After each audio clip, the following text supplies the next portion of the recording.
Alors la souveraineté numérique a toujours été un sujet d'importance pour la profession, et ceci d'autant plus que la robotique s'insérait dans les processus comptables. La question c'est comment faire confiance à un éditeur qui prend de plus en plus d'importance dans le cabinet.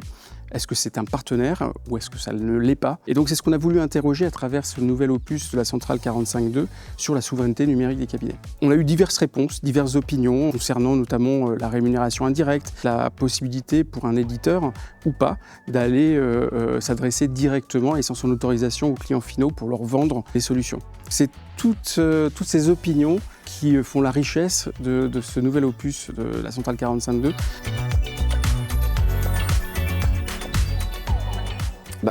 Nécessairement, c'est l'expert comptable, c'est le professionnel qui choisit les outils qu'il va utiliser. Je dois maîtriser mon logiciel parce que c'est moi qui vais faire la production, toutes les intégrations nécessaires, et notamment comme nous allons arriver sur la facture électronique avec le choix des PA, des plateformes agréées, il est évident que je vais choisir une plateforme qui va intégrer directement les documents dans mon logiciel de pré-comptabilité et mon logiciel comptable. Alors pour moi, j'ai choisi un éditeur. C'est un partenaire, on va travailler entre mon client, le cabinet et mon partenaire éditeur. Et très clairement, il ne faut pas rompre cette confiance.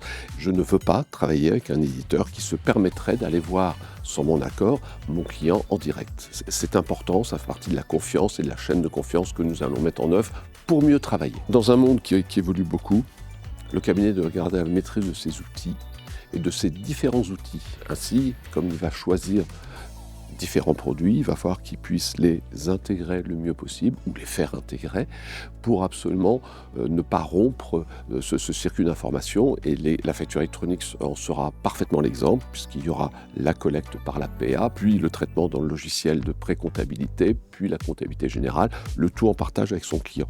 Donc le maître mot pour moi, c'est interopérabilité des différents produits et intégration pour une production optimale du cabinet.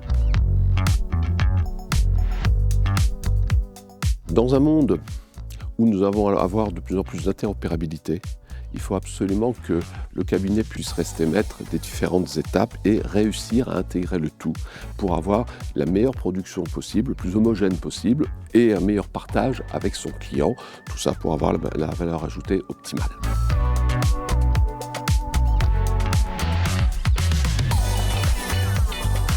Premier indicateur, je pense que l'arrivée de la facture électronique va permettre d'avoir une information quasi permanente ou instantanée. On doit personnaliser les outils pour lui permettre d'avoir une information sur un tableau de bord qui lui permet d'avoir une information personnalisée pour lui et son activité.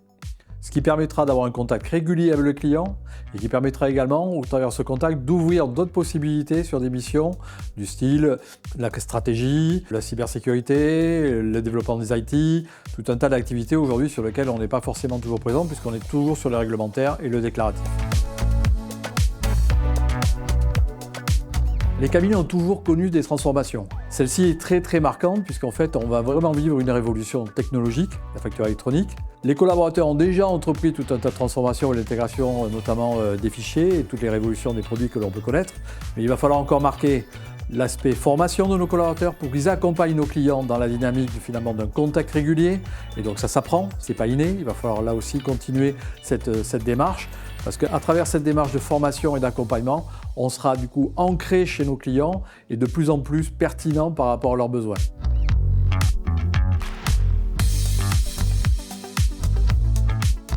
Les risques majeurs de la profession des experts comptables sont au nombre de 3. Le premier, c'est un problème de concentration du marché dans l'offre de nos éditeurs. Le deuxième problème que j'observe, c'est un risque sur la captation des données de nos clients. Et enfin, le troisième risque que l'on pourra éviter si on met de l'humain dans nos relations avec nos clients, c'est un risque de désintermédiation, malheureusement, au travers des plateformes. La première, c'est protéger les données de nos clients. La seconde, et qui est pour moi l'essentiel, c'est d'obliger notre écosystème à une interopérabilité entre tous nos opérateurs, par l'ouverture d'API par exemple. La troisième, elle va relever certainement plus du rôle de nos institutions, c'est rester très intransigeant sur nos règles déontologiques. Et la quatrième que l'on voit émerger ou soutenue par certains professionnels qui serait la préservation de nos domaines d'exercice, c'est certainement une utopie aujourd'hui avec l'ouverture vers les plateformes, mais au moins mettre en avant la valeur ajoutée et la qualité des travaux qui sont apportés par les experts comptables au travers justement de leurs compétences et de leur expertise. Et je voudrais remercier en fait tous les contributeurs à ce nouvel opus de la Centrale 45.2 sur la souveraineté numérique. Les remercier pour leurs contributions, souvent diverses, mais en tous les cas qui en font un ouvrage très riche.